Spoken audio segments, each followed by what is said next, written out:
ఆంధ్రప్రదేశ్లో ప్రస్తుతం రాజకీయాలు వాడి వేడిగా కొనసాగుతున్న సంగతి అందరికీ తెలిసిందే.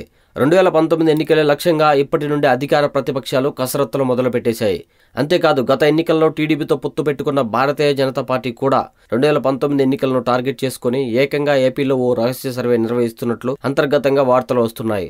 రహస్య సర్వేలో భాగంగా కేంద్రం నుంచి వచ్చిన ఓ ప్రైవేట్ బృందం ఏపీలో తిష్ట వేసినట్లు విశ్వసనీయ వర్గాల సమాచారం. ఏపీలో ప్రజలు ఏ పార్టీ వైపు మొగ్గు చూపుతున్నారో అనే విషయంతో పాటు క్షేత్రస్థాయిలో సర్వే చేసి స్థానిక నేతల బలాలను తెలుసుకోనున్నారు.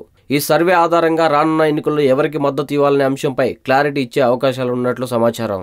ఏపీలో సర్వే చేస్తున్న వ్యక్తులు బీజేపీ వచ్చే ఎన్నికల్లో ఎవరికి మద్దతు ఇస్తే బాగుంటుందనే విషయంపై ఆరా తీస్తున్నారట.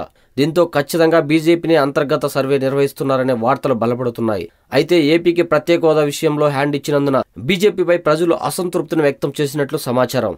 ఈ నేపథ్యంలో కేవలం సాధారణ ప్రజలకే పరిమితం కాకుండా న్యాయవాదులు, పాత్రికేయులు, ఉద్యోగులు, కార్మికులు, వైద్యులు ఇలా తదితర వర్గాలకు చెందిన వారిని కూడా కలుస్తూ వారి అభిప్రాయాలను సర్వేలో పొందుపరుస్తున్నారు.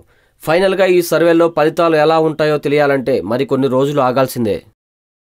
ఈ వీడియో మీకు నచ్చినట్లయితే లైక్ చేయండి, షేర్ చేయండి. మరిన్ని అప్డేట్స్ కోసం మా జనహితం టీవీని సబ్స్క్రైబ్ చేయడం మాత్రం మర్చిపోకండి.